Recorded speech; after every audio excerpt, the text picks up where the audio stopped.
engines fire up and ready to help it soar.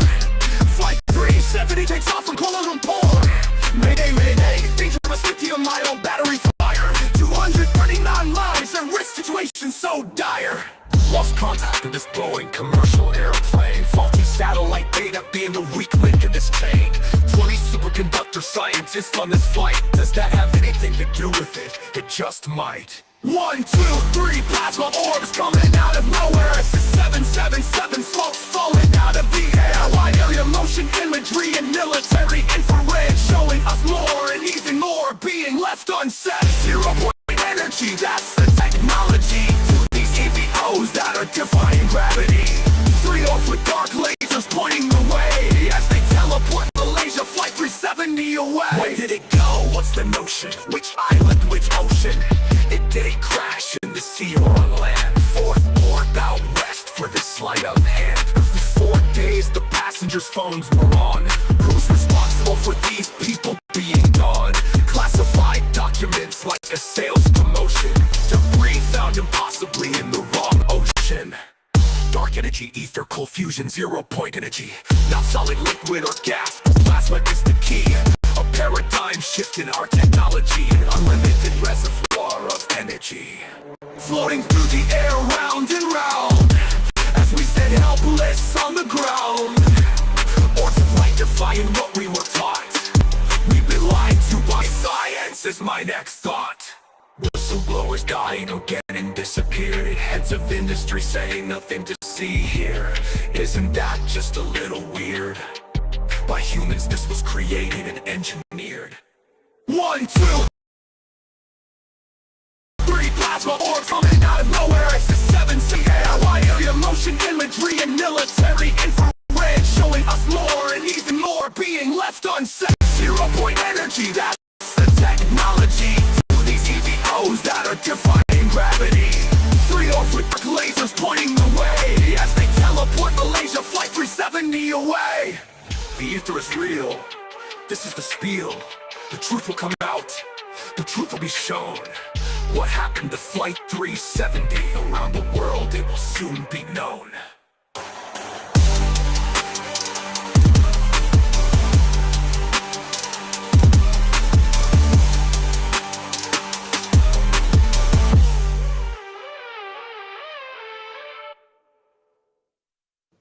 Hey, thanks for joining me today. That was a tribute that my friend did to this guy right here, Ashton Forbes. On X, it's at just X Ashton, and he does a podcast, and he talks about 0-point energy and free energy and how there's technologies out there that, wow, the government's lied to us about. So maybe we could rethink some stuff with a lot, right? So I just wanted to throw that out there because my friend Yoshi, he knows who he is, worked really hard on that. So I just wanted to share that real quick. I'm going to go back to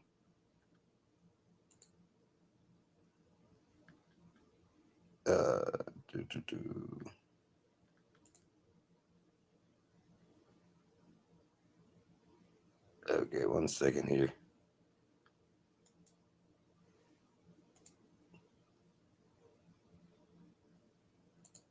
There we go. Okay. So my logo there, my friend did for me.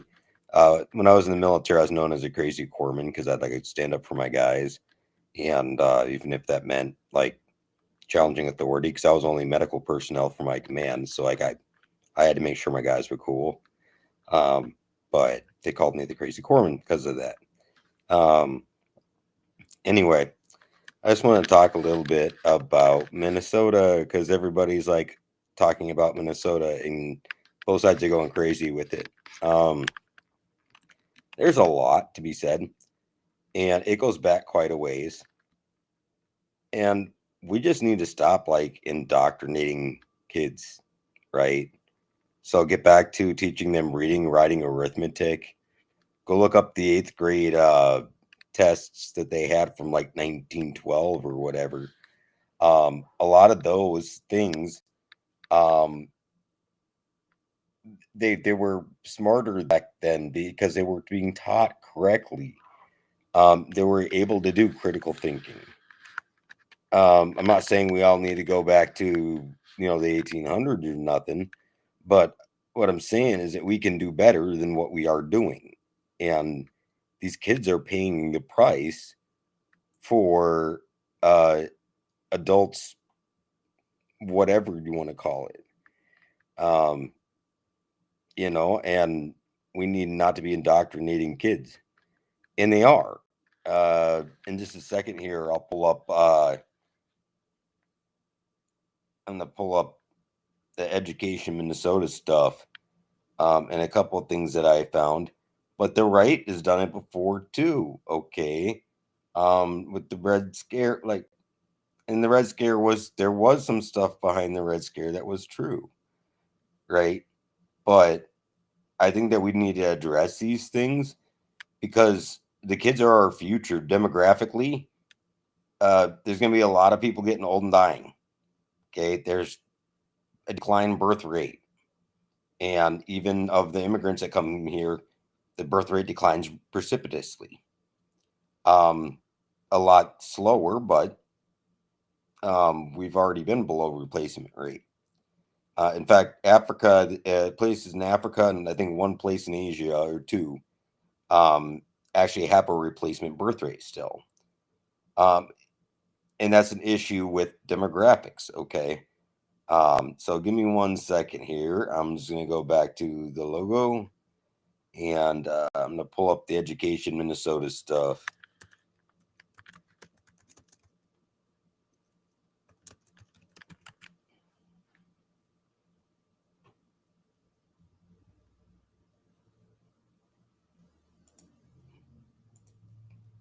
Okay.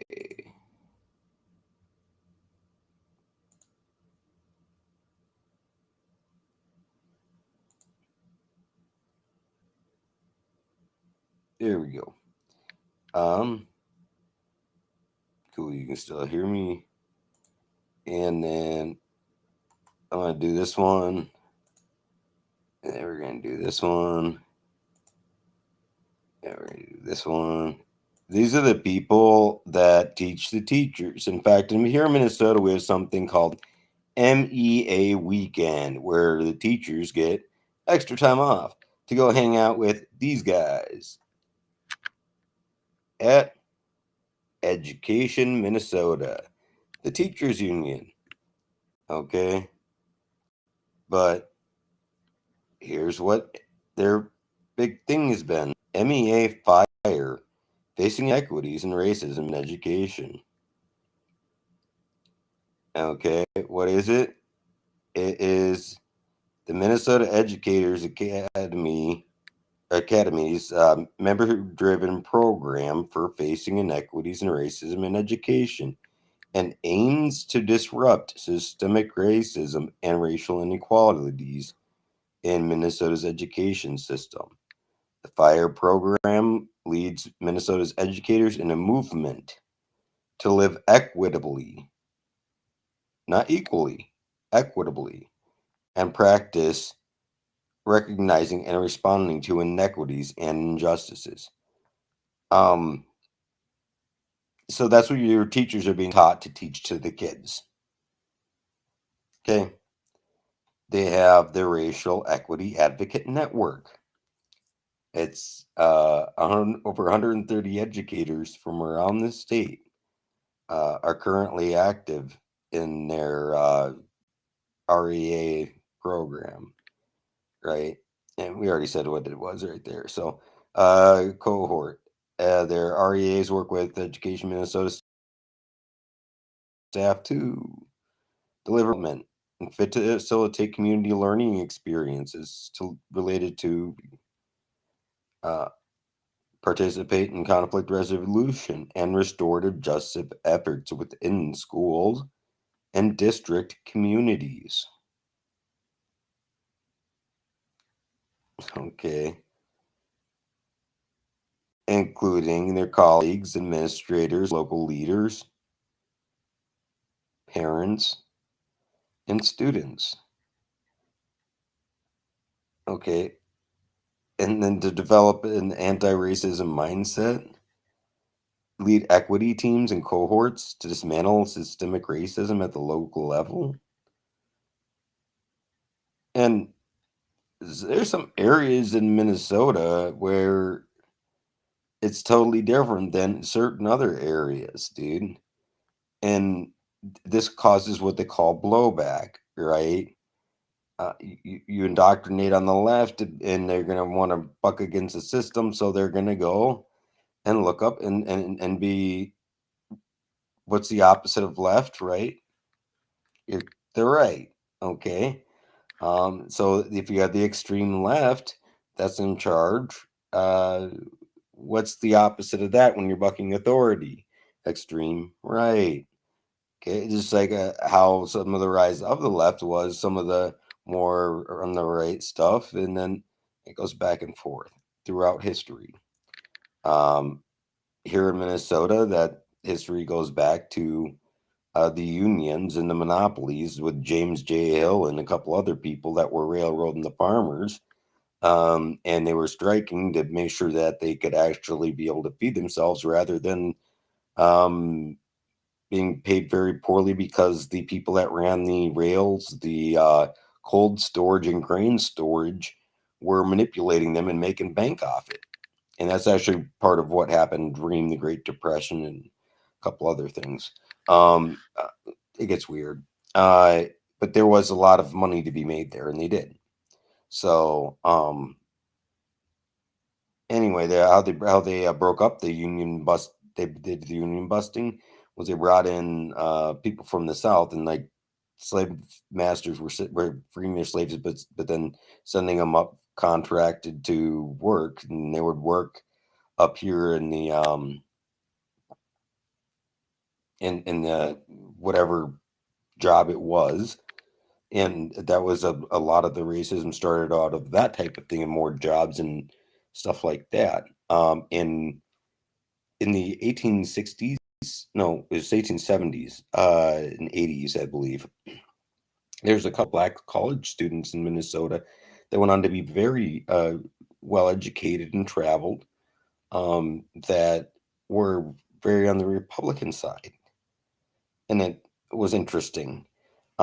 And the unions and commies, for the most part, were very racist. Even the ones that did have blacks in there, then would be racist against the Chinese because they're competing against them for some of the rail jobs, and it gets there's history there. Okay, so if we want to talk about race in Minnesota, let's do that. Let's talk about the different groups that came here and their problems when they came and what they did, good and bad. The Finnish communists, right? The mobsters, the you would on the list, and the different groups and how their ties sometimes to their old country will lead them to do things that may or may not be good, right? Um, and some of those ideals that came with them. Um, in Minnesota, we have had quite a few different backgrounds, but we lump the Czech, the Irish, the Polish, the um, Ukrainian, Russian, you know, all these groups into one, um, and call that a color, and we call that white, right? But then other people can be proud of their heritage and like where they're from, and some of that like is different countries, right? Like all of South America doesn't speak just Spanish. You have Portuguese, you have a couple others, and even within those languages, there's different dialects, right? We can celebrate that, but like, why can't then whites be able to do that as well? Because right here they have interrupting whiteness, okay, in their professional learning development. I wouldn't want to interrupt blackness or Hispanicness or Africanness or Asianness, right? Your Europeanness. Oh geez, that sounded real bad. Uh, European, like, oh, yeah. Anyway, um, but then you can drill that down because a lot of people don't like to be lumped together like that, right? Like South American, North American. I'm American, right? Or I'm Canadian, or I'm Mexican, or you go down the list, right? Or I'm Brazilian, I'm Chilean, I'm, you know, or in Africa, right? Are you Nigerian? Are you Somalian? Are you um, Mali? What are people from Mali? Malian, I guess. And like Timbuktu is in Mali, dude, and so there's a whole lot of stuff around that, especially with some of the slave trades and that, and gold and whatever. But like that's cool. Like, celebrate the heritage, right? But then let me celebrate mine. You don't have to interrupt whiteness, man. You, they're training to train about LGBTQ plus. So they're training to teach kids. In Minnesota, over 40% plus are autistic or on the spectrum or have some sort of special needs or and they're purposely targeting them. And if you look at the increase, they projected an astronomical increase that's exponential. That's even if your argument is we've always existed and we've been a certain percentage of the population, it's been very, very, very low. Okay. And if that's going to be the argument, okay, if you say the natural residual rate is 1.3, we're up to the, 20s percent of teens that are doing this. Well, you're indoctrinating them. You're doing the handmaiden's tale to them backwards. And if they ever actually want to be able to have kids or do, there's been botched surgeries. There's been a lot of bad things that happen, and it's not informed consent because you're targeting children. Um, we shouldn't be letting children that age consent to uh, alcohol, drugs, sex. Okay, go down the list here.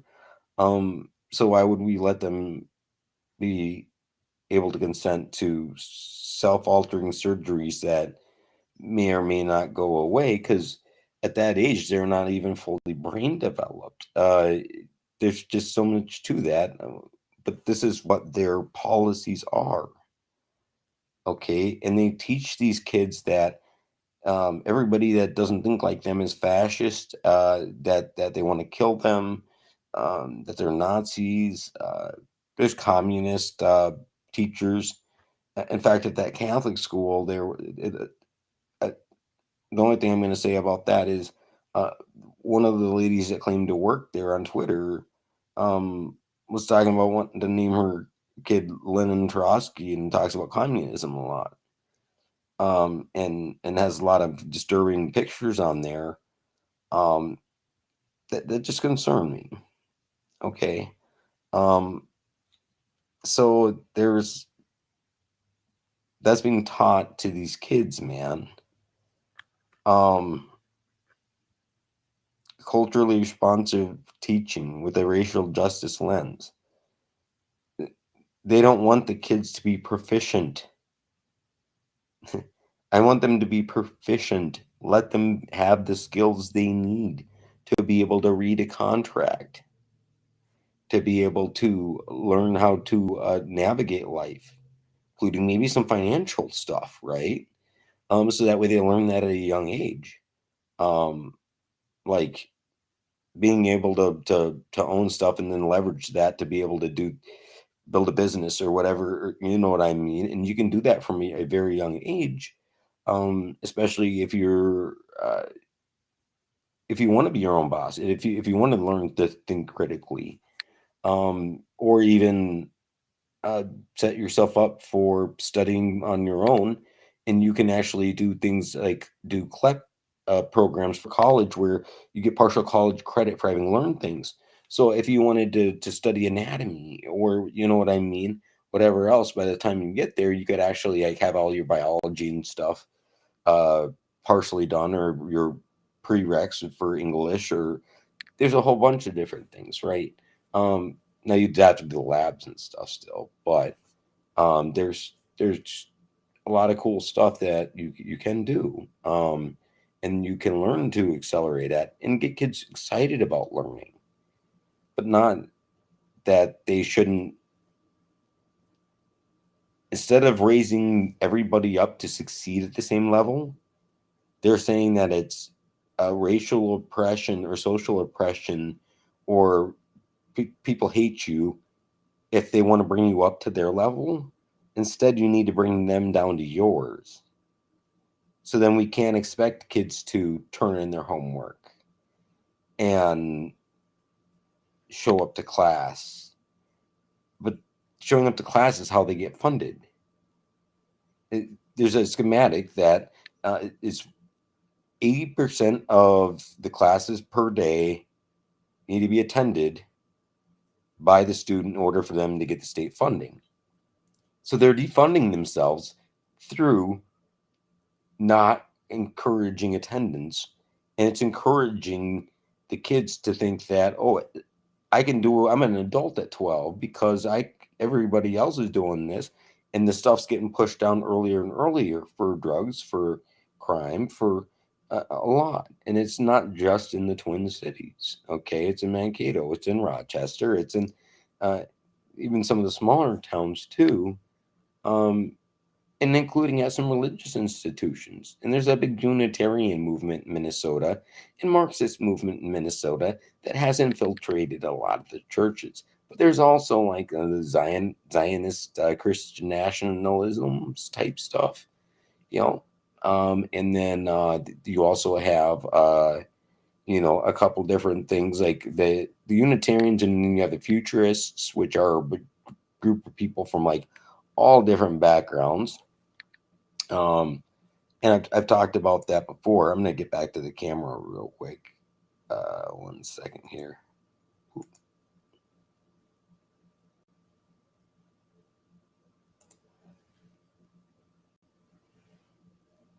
Will it bring me back up?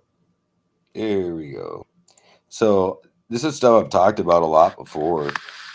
Is that like there's a dichotomy of everything going on, and the CIA funded both the left and the right throughout a lot of American history since the World War. But it started before that, where the rich people were playing both sides. Because in the 1930s in Minnesota, in the 1920s, the unions had been infiltrated by the communists, and they were openly communist. You had a newspaper, out of the U of M, called the Gopher Communist. I'll pull that up in just a second here. But it gets interesting because they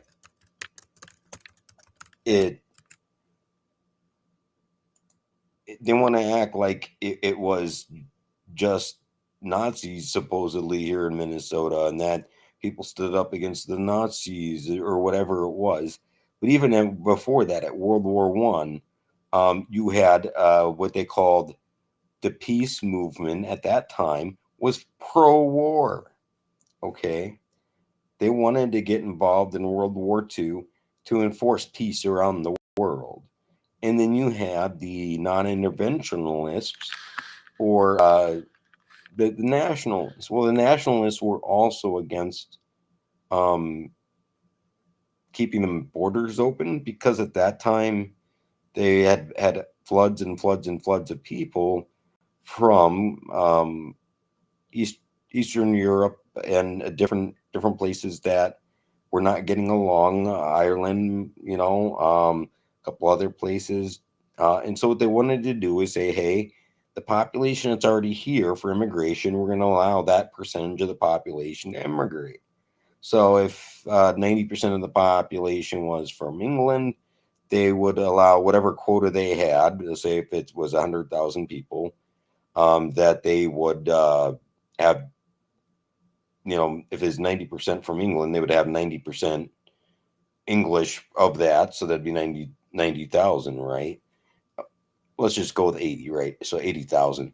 And then like the other 20,000 would be split up between all these other places like Germany, like Poland, Ukraine, or whatever it was at the time. So Austria-Hungary, you know what I mean? The Russian Empire, whatever. Uh, and so it was like that. And then people wanted us to be Americans and defend America and not be in wars. And we sort of got dragged into World War One. That was Lusitania. And then in World War Two, that was Pearl Harbor, right?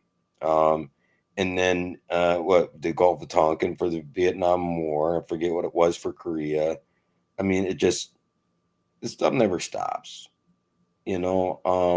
And we can just choose to not participate uh, and realize what it is that they're doing. Because throughout each of these, what they it is, it's called trauma-based mind control. And what trauma-based mind control is, it's when they use trauma to reset people's memories, basically, and then people forget what it was like before whatever trauma, like the Civil War. Okay, is one. Probably the War of 1812, and then you know you can go down the list on that. Because there's a lot of death, a lot of destruction. Usually, a lot of drug use comes out of that, or alcohol addiction, especially before Civil War, because they didn't have heroin yet or morphine. Same difference. You know, and stuff like that. Because people had their limbs blown off. You go down the list, right? Well, that trauma based mind control, what that is they could control the narrative of whatever caused the war and then make people really patriotic. That was the whole thing about them switching to the Prussian education system and wanting thinkers, not or workers, not thinkers, as Rockefeller said. The Prussian education system is having seats and seats, and then you have a little bell that goes off that tells them where to go next and a speaker that gives you the instructions of what the principal or whatever daily thing says. You know, like that's setting them up to work in factories or be in prison, or it goes down the list, right? Um, no, we're probably not doing that. You know what I mean? We can teach these kids to think, you know, like Mark Twain, or you go down the list, you know. Um, it's just it's uh it's just interesting, you know, because that's what we've allowed the system to become. And Charlotte Itzerby under Reagan, she had worked in the Department of Education. She wrote a book called The Deliberate Dumbing Down of America. So there's two things I'm gonna screen share in just a second here. Um,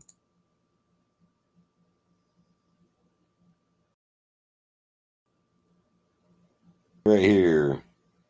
Here we go. The Gopher Communist. Okay. And there is like Oppenheimer's brother, that oh sorry, I'm gonna share that. Uh,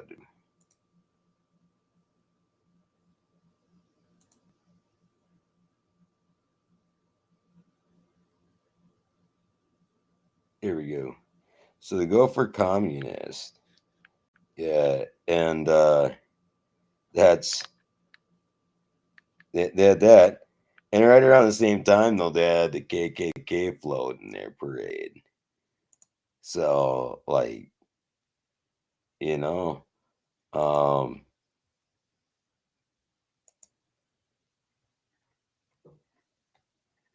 it's yeah, it's like back over to here. They're doing the organizing for equity work, right? And they have a whole departments, you know what I mean? Organizing legal, they're literally turned into a Trotskyist organization, right? But then they were violent. The commies back then, man, they were violent. And then in the 1920s and 30s, the unions finally figured out that they not trying to jump around, but I am between the 1920s and 30s is when the unions figured out that they needed black people, and so then they're like, hey, yeah, come on in, and then they try to get someone to be commie, but like W.E.D. Du Bois, I believe it was, went over to Germany and studied with the communists, and then like you feel like Franz Boas, who's a grandson of a slave master, who was a socialist that spoke at the founding of the NAACP, and he did his real race problem, and said that it was based on needing to whiten up the black folk, um, and that's the only way that they could be accepted in society. I don't agree with that. I mean, you know what I mean? I think that they can maintain their own heritage and do whatever they want. People that want to hang out together, cool. People that don't, cool. But like, you can't force people to get along. We can all try to be successful as different groups or together. You mean like depending on voluntary association, who you choose to hang out with, right? If you and your boys want to go start a farm community together, you can do it, right? If you wanted to start a you know barbecuing group, do it. If you wanted to start a vegetarian group, do it, right? I mean, that's all I'm getting at. Like, then that self-governance that comes with that, though. So we can get away from this brainwashing bull, man. And like, this is see their political organization. Okay.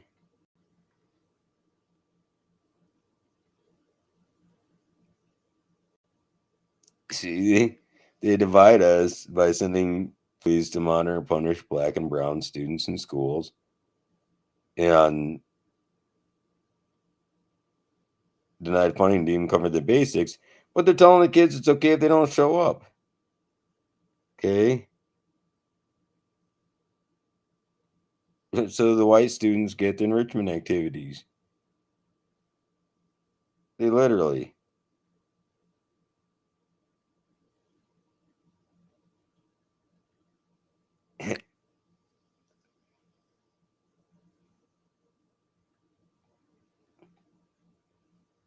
This is just,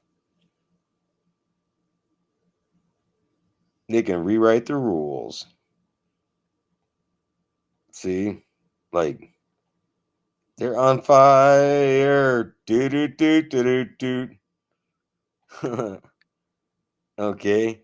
But this is funny because like the legislator group that worked with this group called Growth and Justice. I'll go back to the camera. Uh, the group Growth and Justice and now like community something initiative, and like uh it gets interesting because they are their ideas are funded by the Rockefeller Foundation, and the Rockefeller Foundation has been pushing a lot of this. And in fact, there's a lady by the name of I think it's Ada. I'm gonna pull it up real quick. It's Mark Dayton's ex. Okay. Uh, I'm gonna pull up his Wikipedia. I know Wikipedia isn't the best, but that's the easiest way to show where this lady exists in relation to him.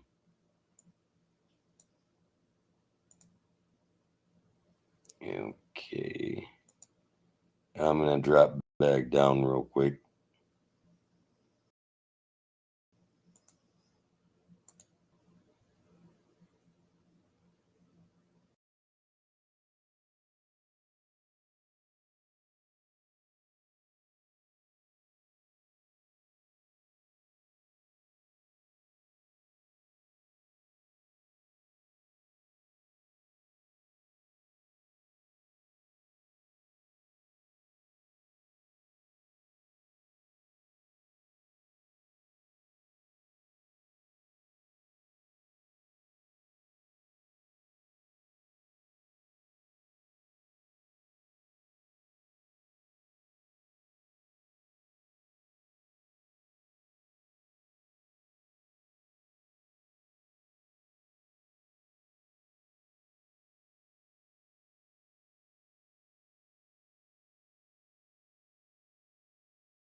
Is it not getting my voice? Oh, dude, it's been not getting my voice.